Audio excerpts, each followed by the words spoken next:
What's going on, guys?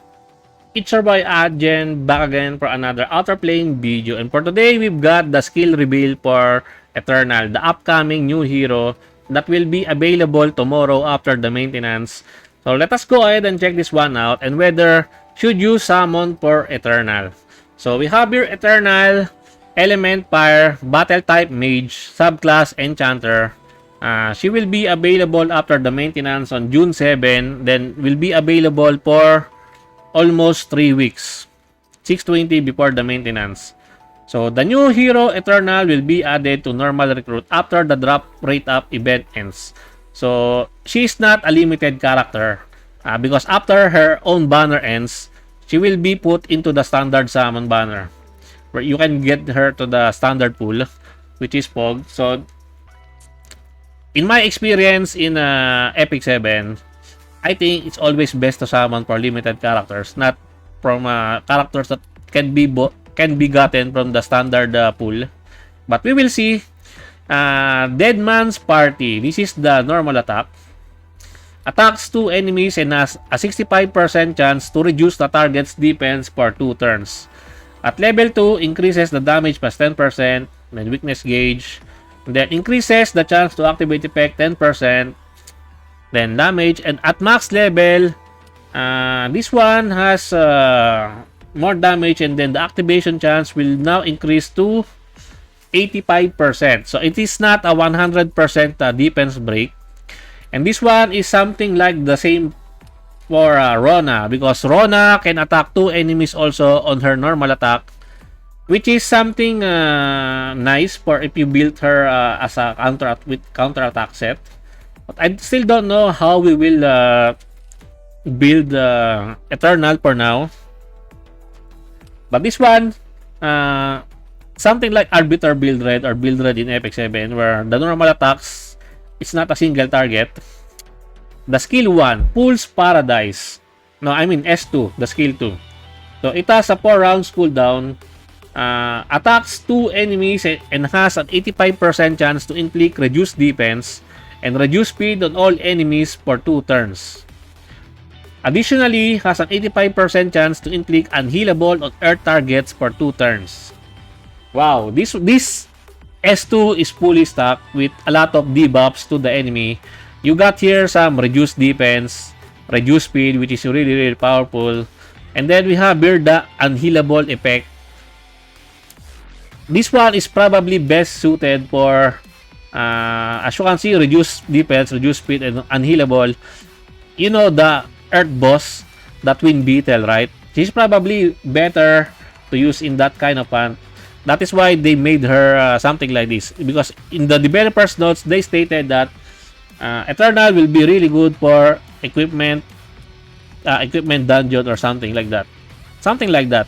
So the only boss that I can think of that this one will be very effective is against the twin boss, the Twin Beetle, because that one is really annoying, really painful.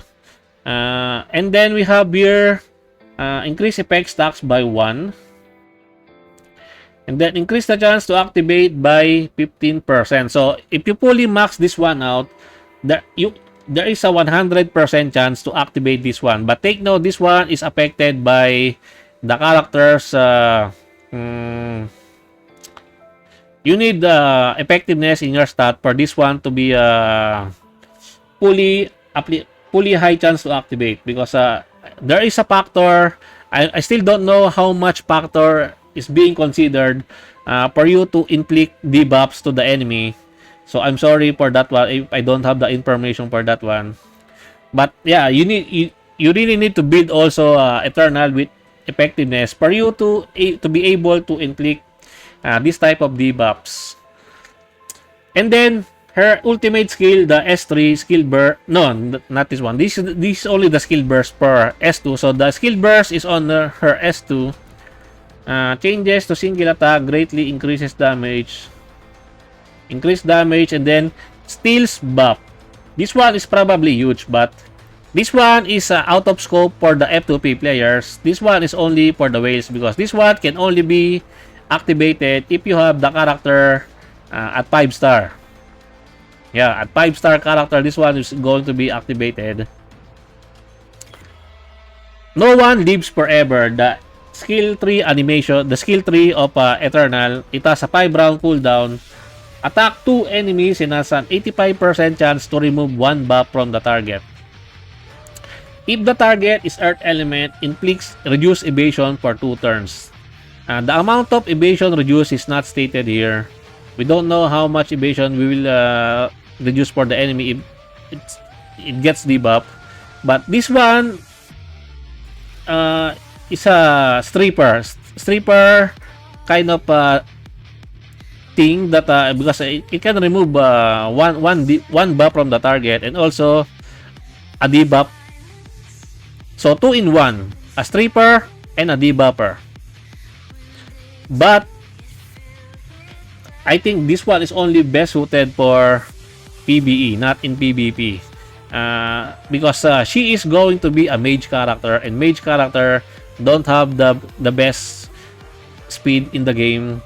Because if she is a ranger, then probably she's really good for arena in PvP. But being a mage has its limitations. Or if you have some really godly gears, godly speed gears, then probably she will perform really well in arena.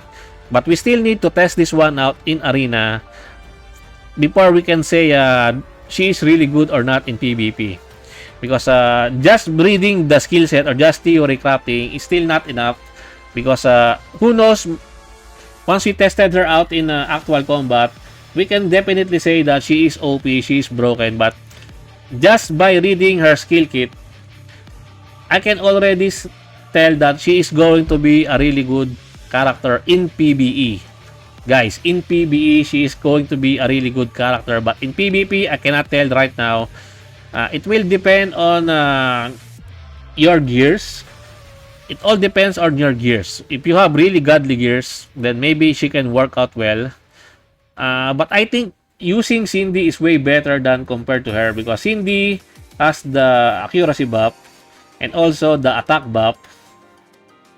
But she will only reduce the defense and also the speed, but which is also a really good debuff. But that is not the current meta in PvP right now. Maybe after quite some time will pass, maybe she will be relevant in the PvP meta. But right now, I don't see her being a meta in PvP. So if your focus in this game is PvP, arena, or something like that, then I can probably she's not that really good in arena. That's just my hunch. Because as I've said, I really need to see her in action in PvP first before I can fully judge her whether if she's good in PvP or not. But in PvE, she's broken. Probably a broken character because there are very few characters that can defense break in the game. The only character that I know that can AoE defense break is Rona. Everyone has Rona, but Rona is somewhat very, very slow. Around less than 100 speed, right? But Eternal will probably have a 122 base speed because she is a mage. And the good thing about Eternal is that she is best suited for Twin Beetle, which is a pain in the ass to clear. If you haven't cleared that one and you plan to do those hunt bosses, then you might want to consider summoning for Eternal. But right now, the current available units in the game right now can already clear every content available in the game.